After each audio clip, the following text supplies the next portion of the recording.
नंद बाबा जी के द्वार गूंजे किलकार। दोस्तों, हमारे सामने है भगवान कृष्ण की बाल लीलाओं के साथ साथ पूतना वध, क्योंकि इस समय हम पहुंच चुके हैं मनगढ़ भक्ति धाम में, जहां पर भगवान कृष्ण के जन्म से लेकर भगवान कृष्ण की बाल लीलाएं और पूतना वध का अनोखा दर्शन करने को मिलता है। तो इस भक्ति दर्शन में आज हम देखेंगे भगवान कृष्ण का जन्म कैसे हुआ, उनकी बाल लीलाएं और पूतना वध सब कुछ देखेंगे। तो आइए समझते हैं। तो हमारे सामने देखें तो भगवान कृष्ण का जन्म होता हुआ दिखाई पड़ रहा है कि किस तरह हमारे भगवान कृष्ण धरती पर जन्म लिए। यहाँ पे कारागार में, कंस की कारागार से निकलकर भगवान कृष्ण यशोदा मैया के यहाँ यमुना नदी के माध्यम से पहुँच जाते हैं। इस तरह हमारे भगवान कृष्ण का यशोदा मैया के यहाँ आगमन होता है। उनकी बाल लीलाओं का भी दर्शन करते हैं। तो भगवान कृष्ण थोड़े से बड़े होते हैं तो उनके नटखट और उनके द्वारा दिए गए संदेशों को समाज कैसे दिया जाता है। तो इस तरह भगवान कृष्ण की नटखट आते हम देख रहे हैं कि किस तरह भगवान कृष्ण यशोदा मैया को सताते हुए दिखाई पड़ रहे हैं।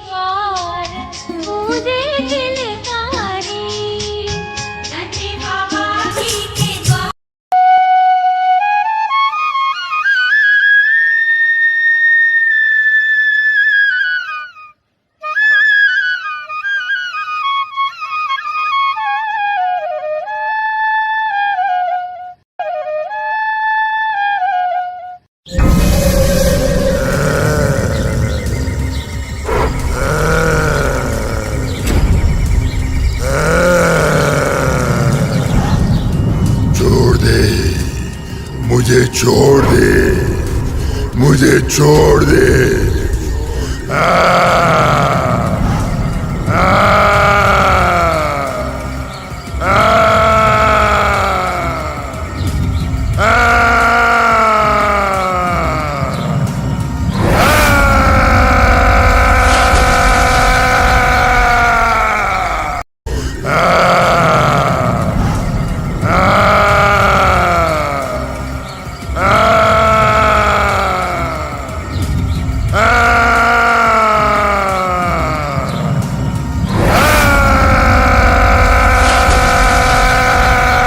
तो भगवान कृष्ण के जन्म और पूतना वध और उनकी बाल लीलाओं को देखने के बाद उनके सखाओं से मिलने की बारी आती है, जहां भगवान कृष्ण ने पर्वत को अपनी एक अंगुली पे उठाया था अपने सखाओं के लिए, अपने मित्रों के लिए। इसी तरह चारों तरफ जनसैलाब देखते हुए हम आगे बढ़ते हैं तो हमें कालिया नाग के भी दर्शन होते हैं। वह कालिया नाग जो अपने घमंड में चूर था, जिसका घमंड भगवान कृष्ण ने उसके ऊपर नृत्य करके उसे चकनाचूर कर दिया।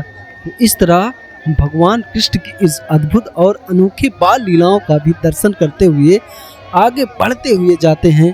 तो यहाँ पर भगवान कृष्ण की यह अद्भुत लीला देखकर मन हर्षित हो जाता है, जहाँ पर कालिया नाग का घमंड चूर हो गया। फिर एंट्री करते हैं गेट से हम मंदिर की तरफ, यानी कि हम थोड़ा सा मंदिर का भी दर्शन करेंगे और भगवान कृष्ण की बहुत सारी बाल लीलाओं और उनके सखाओं का भी दर्शन करेंगे।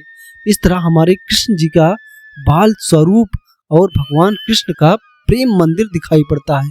तो हम प्रेम मंदिर का दर्शन कर उनकी लीलाओं का भी दर्शन करने आ जाते हैं, जहाँ भगवान कृष्ण अपने बचपन में ग्वालों के साथ गैया चराते हुए नजर आते हैं और ग्वालों के साथ उनकी बहुत सारी कहानियां जुड़ी हुई हैं, जो आप इनसाइड वीडियो में देखेंगे, जहां पर सारे भक्त, सारे श्रद्धालु सेल्फी और फोटो खींचना चाहते हैं।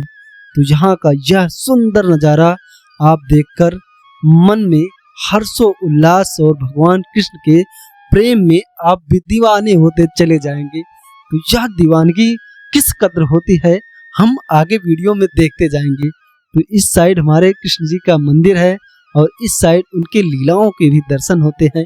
मनगढ़ की यह खूबसूरती, मनगढ़ का यह दर्शन हमारे मन को मोहता हुआ जा रहा है। तो हम भी आपको आगे की तरफ ले चलेंगे और भगवान कृष्ण की इस नगरी में, भगवान कृष्ण के इस दर्शन में हम आपको भगवान कृष्ण के बाल स्वरूप का दर्शन कराते हुए जाएंगे। यहाँ देखिए भगवान कृष्ण नृत्य अवस्था में दिखाई पड़ रहे हैं, जहाँ पे पक्षी और गैया बैठी हुई दिखाई पड़ रही हैं। यहाँ भगवान कृष्ण बांसुरी बजा रहे हैं, जहाँ पर पशु पक्षी ग्वाले सखा सब बैठकर भगवान कृष्ण की उस बांसुरी का आनंद उठा रहे। कितना मनमोहक दृश्य है। यहाँ पर भगवान कृष्ण अपने भक्तों, अपने ग्वालों, अपने सखाओं की भूख मिटाने का भी प्रयास कर रहे हैं। इस तरह भगवान की नटखट और भगवान का बचपन इतना सुंदर था कि उन्होंने समाज को एक सही संदेश दिया कि सभी पशु पक्षी और अपने दोस्तों से प्रेम करें।